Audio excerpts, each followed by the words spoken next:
Coming up next, I'm going to give you a process to help you start your self-improvement. I'll tell you how to avoid comparison, and we'll take your calls and your chats. It starts right now.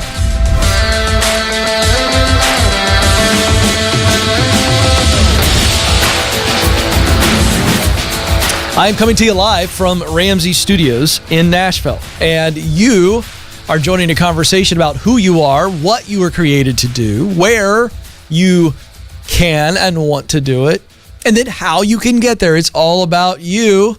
You were created to contribute through your work. We are getting after it when it comes to helping you avoid the Sunday scaries and the Monday mopes so that you can actually enjoy your work because you're good at it, because you enjoy the work itself, and you create a result that matters deeply to you. 844-747-2577 is the number. You can call right now. Some of you are watching. You're going, I'm nervous, and I'm going to say, I get it, but don't worry about it. I'm going to take good care of you. I believe you have the answers for us to help you come up with a plan to make some progress. So if we can't figure it all out in one call, fine, you can call back. Let's get you some homework assignments so that you can get moving. 844-747-2577. 844-747-2577. All right, personal development. How key is it in you moving forward in your professional career? It is the foundation. It is the fuel. It is the lifeblood of your professional advancement and success. So I'm going to say it's really darn important. So how do you begin the process of establishing personal development habits and growth patterns? Well, the first thing is you need to figure out where you want to grow. Where do you need to grow? Let's take a true assessment of ourselves and say, okay, in order to get where I want to go, these are areas in which I need to grow. Number two, start to think like an entrepreneur thinks. Have the mindset of, I've got to start this process. I've got to start this path towards growth. And the reason I have to start this is because I'm not where I want to be, and getting started in the learning, in the doing, in the connecting sets me up for the future that I want. Get into a mindset where you know that you always need to be growing. A lot of the challenges that we as individuals face is that we don't take on the mindset that I'm not just needing to grow for a short amount of time for a specific reason. I need to be growing all the time. All the time. Okay? So get into that mindset. Make sure that you are aware of stress, anxieties, stuff that can affect the way you think and feel and act. Because if you don't have some type of rhythm where you are assessing your mental health and then soothing it, if you will, making sure that you are getting healthy, releasing, making sure that you are staying in a really good rhythm of, if I've got some high stress, then how am I dealing with the stress? Then you will get to a place where you feel burned out. Make sure that you're working on ways to become a resilient person. See, perseverance is a word we talk a lot about, but it is the byproduct of a resilient mind. I'm going to be resilient. I'm going to keep showing up. And as a result, I persevere. Come up with a plan, a specific plan that is defined by measurable goals. What needs to be true for me to get to the next stage, the stage after that, the stage after that? What needs to be true? That's why we lay out my clear path to meaningful work in 7 stages. Get clear, get qualified, get connected, get started, get promoted, get your dream job, give yourself away. In each stage, there needs to be measurable goals. And when I say measurable, what I'm saying is not just being able to track them, but are they doable? And then make sure that you are keeping score. Track your progress. If you do that, Before you know it, you're going to look up and you are going to be a person who is practicing personal development on purpose. And that is the game changer right there. 844-747-2577 is the number. 844-747-2577. Let's go to Ashley to start us off in Phoenix, Arizona. Ashley, you're on the Ken Coleman Show. Hi, Ken. Thanks for taking my call. You bet. How can I help? Well, I took your career clarity guide, and I'm having a little bit of trouble piecing it together to create, my mission statement and get full clarity on where I need to go next. Okay, great. I'm glad you called. I'm really glad you called. Let's get you over the finish line. So tell me where you are getting hung up. What part of that career clarity guide? Piecing it all together, the final page. I listed out all my talents, my passions, and, the results that matter most to me as a person. Yeah. But I'm having trouble taking, one from each one to create what I want to do. Okay. Let's start there at the end then. When you filled out the mission, results that matter most, what'd you come up with? I love being a point of contact. I like being the go-to person. It creates fulfillment within me. I like to create simpler ways of doing things, knowing like the ins and outs of, a product or a system. And also I get a sense of joy of training or like assisting with training. Yeah. Okay. So when you read that back to me, is there not a function, a role in the workplace that pops in your mind? Because I wonder if you're getting hung up on title versus just the role itself. And you just said it. You blurted it out. Trainer. Mm-hmm. Who would you be training? How would you be training them? What would that look like? For me, the past couple of years, I've always been in the admin position. Yeah.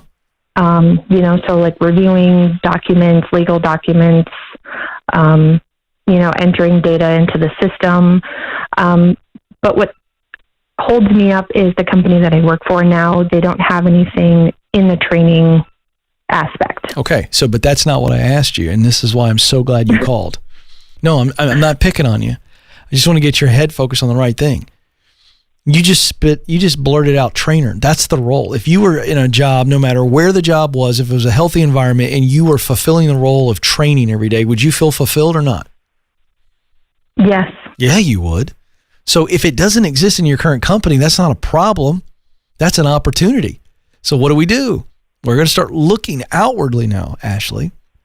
And we're going to look for opportunities to get into a training role. Could be training in HR, could be training in operations. Who knows? You love being a trainer. And by the way, the word trainer is so good because it describes those results that matter most. You love being the point of contact. You want to see that things are done efficiently. You like doing the research. All the things you spit out, that's what makes a really good trainer, right? Yes. Yeah. Now, does that match up with your talent and passion? My talent is I'm a fast learner. I like helping others. I'm a multitasker. I'm very detail oriented. Yeah. My passions, I love researching, organizing, planning, creating lists. Yeah. And the results that matter most, the one thing I didn't hear you list is you just love to see efficient people and efficient systems. That's the result that gives you the work juice. Am I right? Yes. Oh, did you hear how you said that? Do you know why you responded that way? Because it's true. It's true. You love seeing efficiencies. And that's what the world runs on. So, Ashley, I don't think this is a industry-specific role. I don't think it's company-specific. I think you're looking for opportunities to do training in that area, of efficiencies where you're training others who come on, and you're providing additional training as well. And if you are in the role of training for the purpose of driving efficiencies, and by the way, you could choose another word 5 minutes from now, but it really comes down to using what you do best, which you're clear on, to do the work you love, which you're clear on, to create efficiencies for the internal team or the external customer. It doesn't even matter. but you could thrive in so many of those environments. Is that clear to you? Very much. All right. I think we're done here, aren't we, Ashley?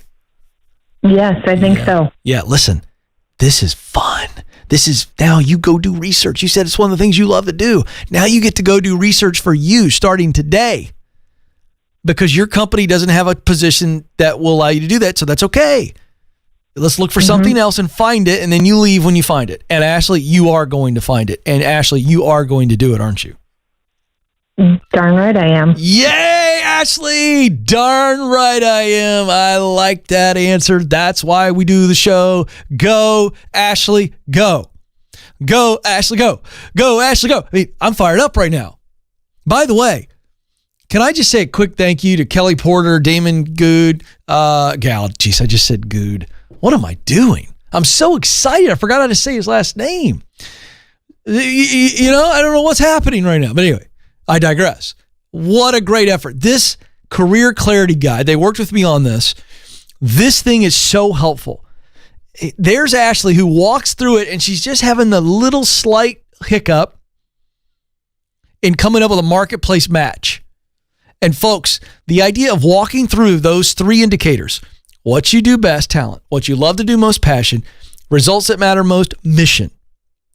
This career clarity guide walks you through it at your own pace. Then you can call me and we have so much more information. We can get to it faster. So I love it for you, the caller. But even if you never call the show, please do this career clarity guide. It's free, kencoleman.com. It's on our resources page. Share it. This is such a breakthrough guide for you, just to be able to get clear. And then the answers are right in front of you. 844-747-2577. All right. From Ashley in Phoenix to Katie in Houston. Katie, you're on the Ken Coleman Show. Hey, Ken. Hi, Thanks Katie. for taking my call. You bet. What's going on, Katie? Well, I'm calling on behalf of my husband. All right. He's searching for a job right now, and he's just kind of lost confidence in himself, and most of it has to do with his lack of experience in what he's looking for. Okay. Now, how much experience, in your opinion, does he lack? Well, he wants to go in accounting, and he has not done anything in accounting except he does have his certification, but it was a long time ago, like 8 years ago. Okay. Is there some sort of statute of limitations on that qualification that we know of? I don't think so. Yeah, I don't think so either. But these are the kind of questions you kind of have to ask your hubs, right? Because you know what you got to do? You kind of just got to be the supportive question asker. Right. To where he arrives at the conclusion that you and I are at, or we hope to be. So number one, I would just bring that up. So he's got the certification. So he's passed that. He did that. Is he getting told that, hey, you don't have enough experience? Is that an actual response he's getting? No, but I think he just does it. I think because he's been working in this current position for so long and hasn't done anything with that has to do with what he wants to do. I think he's just kind of lost. He's afraid he's forgotten everything. And okay, great. I don't know if that's what? I don't think he needs a pep talk. You know what he needs? What? He needs an accounting project. That's what he needs. He needs to volunteer his services to some small business person. You all have got to know somebody who has a small business and they don't have an accountant. Maybe they use a CPA once a year to do their taxes, or maybe they have a bookkeeper who does their books every month. I want you all to find somebody who needs a good accountant, and he volunteers his time and he tells them, hey, here's the deal. I'm certified. I'm getting ready to start making the transition, or I'm in the transition, and I want to just sharpen my skills a little bit. I think he needs a project. I think he needs an accounting project to where he can prove to himself that he does have what it takes. Because you think he does, correct? Absolutely. Yeah. Has he applied already, or he's not applied because he's so scared?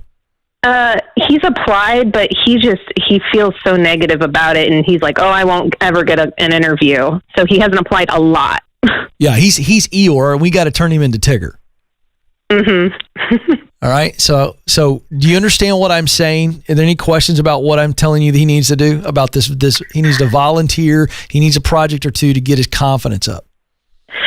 Yes, I'm just a little concerned because his personality, he's just very introverted, and he's like, he likes to have those moments come to him in time, you know? Yeah, well, that doesn't happen. I just don't know how to like encourage him to do that because I think he's just nervous people will turn him down. Yeah, well, they might. That's called life. Mm-hmm. Katie, where do I need to go if I'm going to get a train ride? If I'm going to ride a train, where do I need to go? The train station. Okay, so it doesn't come to me? No. Okay. You're making an excuse for him because you love him. Right. I don't know what to tell you other than if he were on the phone with me right now, I'd say, hey, buddy, I get that you're an introvert and I get that you're nervous about rejection. Well, welcome to the party. I'm an extrovert and I'm the actual product. And I can't tell you how many times in my journey I was rejected and passed over, said you don't have enough talent, no comment at all, just I didn't win the audition, I didn't get an opportunity. People looked at my demo tape and said, no, thanks, we're going to move on in another direction. I can't tell you how many times I was rejected. That's part of the deal. Right. But I'm trying to give you advice on his confidence, and his confidence will rise when he proves to himself that he can do it. Right. I totally agree. So I'm telling you that just because he's an introvert doesn't mean he doesn't know people. Just because he's an introvert doesn't mean that he doesn't know how to communicate to people. Mm-hmm. I got 2 words for your hubs, and you can tell him you called me. I said, buck up. Get out there and start talking to people, man. Get your confidence up. He has what it takes. You and I both know it. He's going to have to get there on his own. And it's a really tough thing for a spouse or a family member to try to convince somebody. And I don't think you can convince them. You can connect them with people. You can give them ideas. You can ask them questions to help them arrive at the same conclusion. That's about all you can do. Outside of that, they're going to have to drink the water. You can lead them to the water, but they decide. I mean, if my dog's outside panting and I put a bowl of water in front of him, I can grab his head and put his nose right in front of the water. But if the dog doesn't want to drink the water, he's not going to drink the water until he's ready. So we have to focus on what can we do to help them get ready. And it's those 3 things, make a connection for them. Brainstorm an idea. Don't push it on them. Just, here's an idea I had. I don't know if you like it or not. Leave it and walk away. And the third thing is to ask them lots of questions and see if you can lead them with leading questions to the conclusion that you have. Those are the 3 things that we as spouses and friends and family members can do. Outside of that, can't do anything. I'd throw a 4th one in there, and that's get on your knees and pray for them. 844-747-2577 is the number. 844-747-2577. We're going to go to the chat room, but oh my goodness, Joe, is this true? Am I reading this? The Get Hired digital course is ready for consumption. We did the Get Hired event a few weeks ago, and now we have taken that live event that we did. Many of you joined us that night, and we turned it into a digital course. It's packed with 11 video lessons on how to get clear and get connected, how to write the perfect resume, stand out in the interviews, follow up. All you need is a computer, a tablet, or a phone and an internet connection, and you'll have access to unlimited replays. Now, we're launching this at the sale price of $20. Oh my gosh. $20. I don't know that I approved that, but we're going to go with it. $20. The Get Hired digital course. I kid, folks. This is an introductory price. KenColeman.com, and you can buy the Get Hired digital course. It's in the store there. KenColeman.com. Buy the Get Hired digital course. Only $20. This is a great gift for that person who's struggling to get hired right now. And it is a super competitive marketplace where you're talking about millions and millions and millions of people trying to get hired. And it's much more competitive than it was 2-3 months ago. So the Get Hired digital course is for you. Go get it. I'm super excited about it. All right, to the chat room we go. Claire writes in, hey, Ken, I followed your recommendations from the Get Hired event. Oh, very nice. And I now have a second interview. What suggestions do you have for the second interview? The same suggestions I had for the first interview. Largely, you're going to be having maybe next level, deeper conversations in the second interview. Maybe some of the same people, maybe different people. But again, you're using the same process I teach in the Win the Interview Guide that you've already used. That's a part of our Get Hired course. And so you need to re-prepare for the second interviews. And now that you've done it and you figured out how to prepare, now you're going to set yourself up and you're running through the exact same guidelines. Gennardo, hope I'm saying that right. How are you building trust with your audience? How can we build trust with new people? Really good question. The way you can build trust with new people is the way I try to build trust with anybody, and certainly the audience. And that is that you've got to be authentic. Authentic. Don't be fake. People can figure out fake pretty quickly. As good as of actors as we think we are, we're not. And people can smell fake, see fake a mile away. So number one, you got to be authentic. You got to be you. Okay. And so again, if you go back to what I teach in the Get Clear stage, stage one, and you know who you are because you know what you do best, you know what you love to do most, and you know the results that you want to create. And having a real true grasp of who you are is going to make you authentic, and just be you. Okay. Now, the second thing is work on relationships. You've got to build relationships with people. See, when you can be likable and then begin to build a real healthy relationship, then trust is transferred from people to you because they know you, they like you, they're in a relationship with you, and then the trust happens. So understand the likability factor is really, really important. Let's do one more here.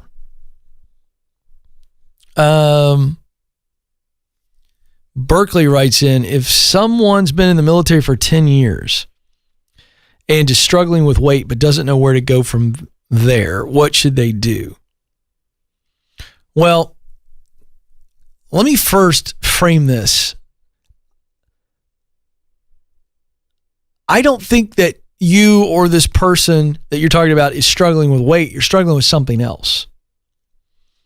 The weight problem is a symptom. So you are eating bad foods or you are overeating to self-medicate.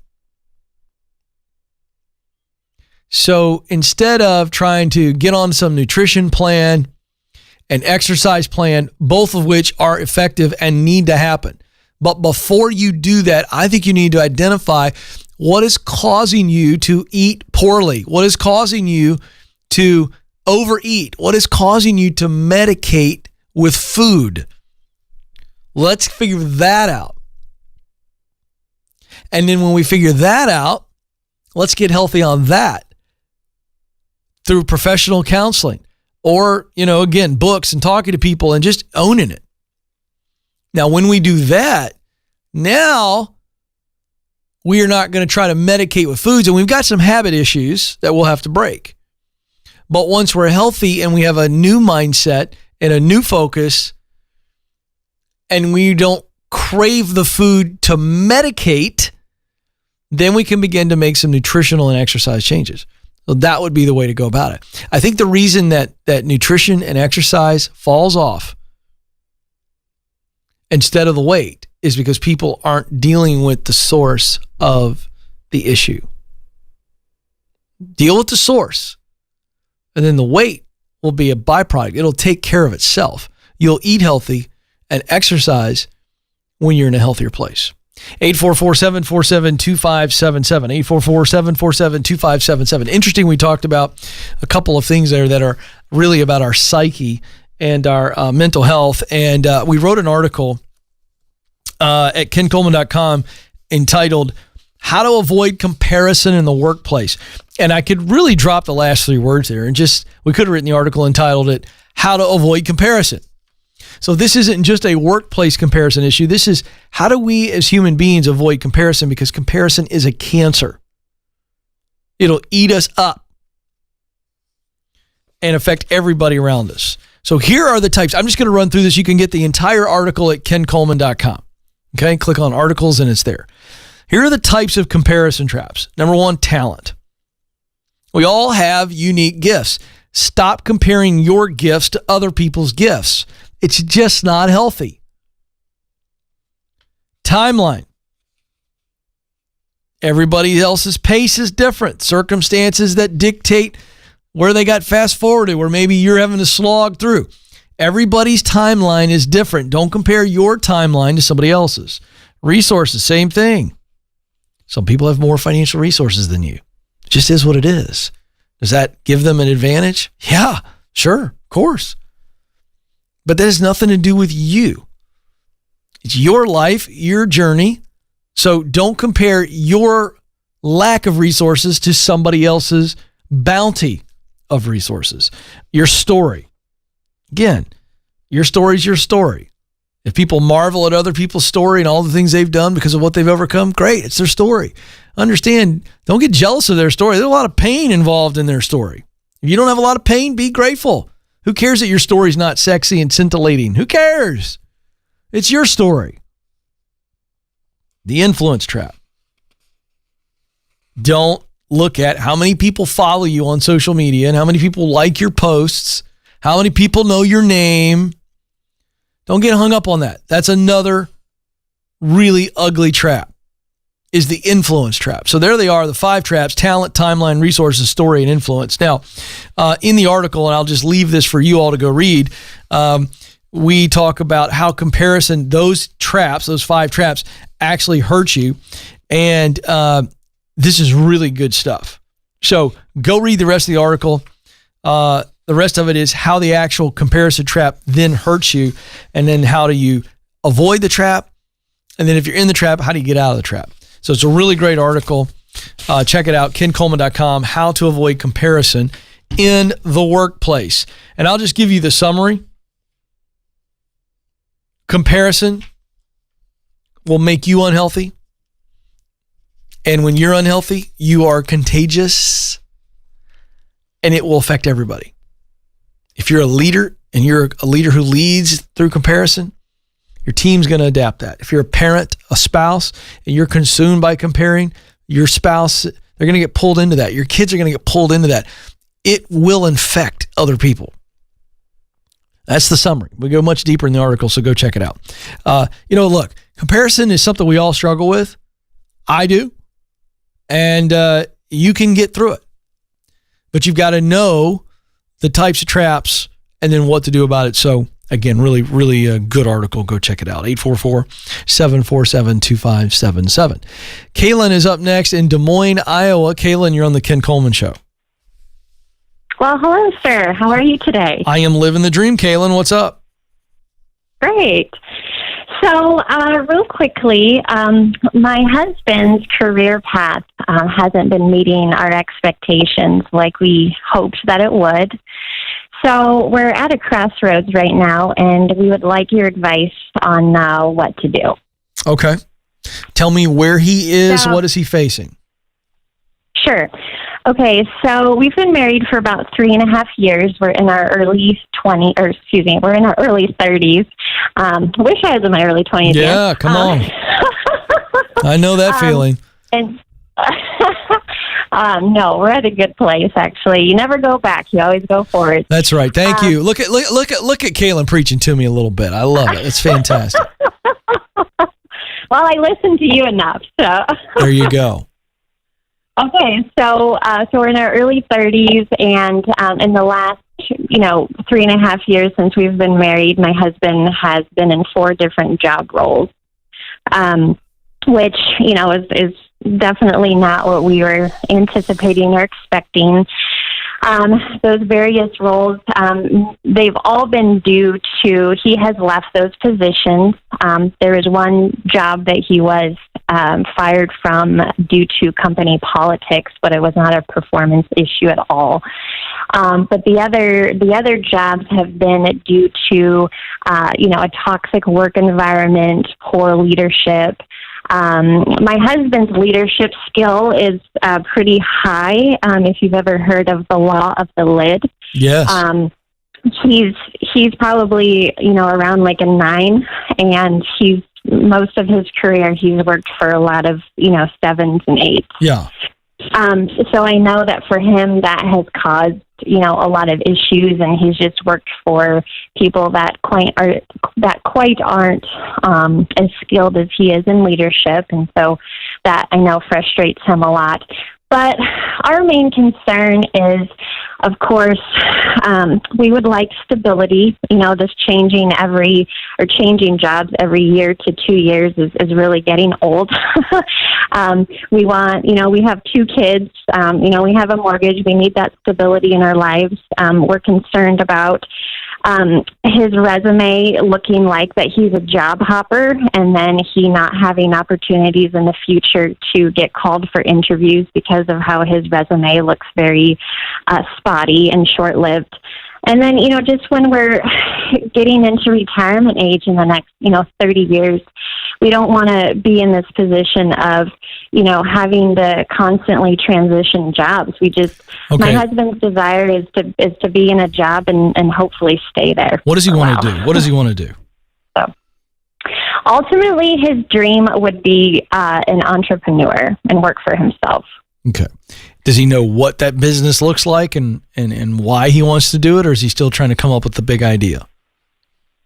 I think he's still trying to come up with that big idea. Okay. Is he working right now? Yes. Okay, so how many? He's had 4 jobs. One, he was fired because of company politics. It wasn't performance. The other 3 or the other 2, because he's in his 4th one right now, correct? Correct. All right, so then the other 2, did he leave on his own? Yes. Because he was frustrated with the leader above him. With the toxic okay. Just with there is change in leadership, and initially he's very likable and he gets along well with his boss, but then in the private sector there's always that risk of company buyout and change in leadership, and then that's when it goes south. Okay, is that what happened? I'm trying to understand. He's the common denominator in these things. Sure, right. And so I'm just trying. He's not on the phone. This is very difficult.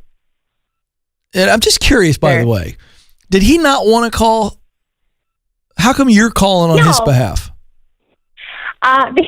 Because he's at work. He doesn't know I'm calling. Oh, okay, good. Let's see. I was just curious. There's not a good or bad on this. Don't feel bad about that. I was just curious.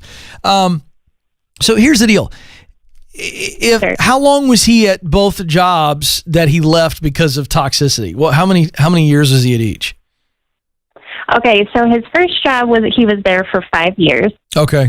And then leadership changed, and then the new leadership was not just pushing him out, but they were pushing all of the old people I get it. I'm just curious. So 5 years is not job hopping. How long was he at the second job that he left? Okay, so the second job, he was there for 2 years. Yeah, he's not a job hopper. I don't think 5 years at one place and 2 at another makes him look like a job hopper. He's just got to be able to answer that question if it comes up. Why'd you leave? And what he needs to do is he needs to take the high road. And that's, you know what? Looking for a new opportunity, and he's in a current situation now. Is he miserable right now? What's the status of this job, the 4th job? Yeah, so, we thought this would be our dream job, and we'd be here for a while because it's a great fit.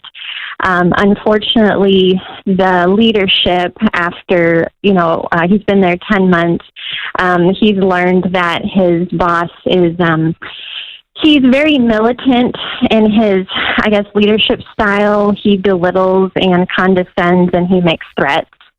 He told my husband the other day, well, I might have to get new managers, talking about him and all of the managers in the company, if we can't get our sales up or we can't, perform during the pandemic. Gotcha.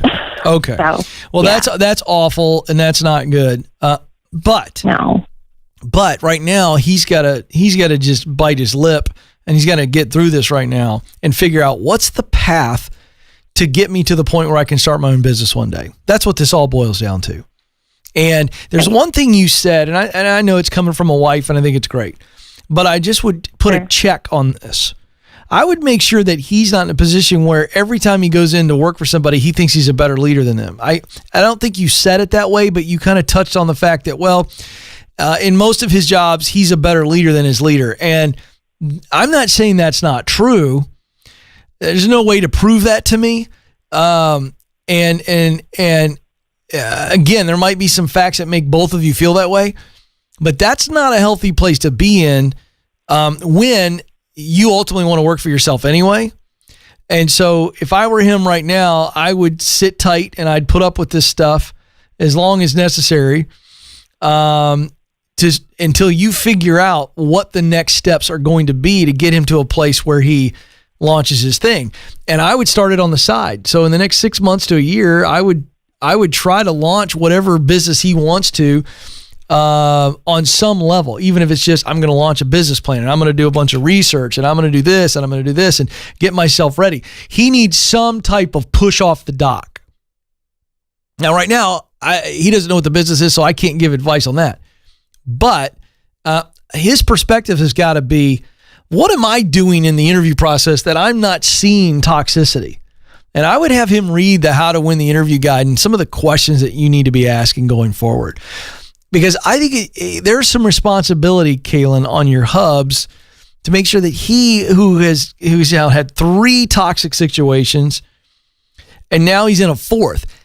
He's the common denominator. Am I saying that he's toxic? No. But I'm saying there's more to this story and he needs to figure out what his role is in all of this. Or else the guy's just the unluckiest dude on the planet, Joe. But see, I don't buy that either. Because again, now having been in 4 toxic environments, Kaylin, your husband knows what to ask in an interview. He knows what research to do online with other people to find out what kind of culture is this. He could have asked some questions. You can't go into an interview and go, hey, are you toxic? That's not what we're talking about. But what we are saying is that you can go in and ask questions and take your own read on how do they view culture, what's their leadership style. There are things that you can ask and do and should do. So he's now at a point where I think there's a lot of responsibility on him to do a better job selecting a job. So that's the answer to your question. He knows what to look out for, so he needs to figure out what to be looking for and how to figure it out and find it. And it's not difficult. That's how you do this. Hey, folks, you can catch the show not just here on YouTube, but on SiriusXM and your local radio station and wherever you listen to podcasts. Thank you so much for listening. Until next time, you matter. You have what it takes. Press on.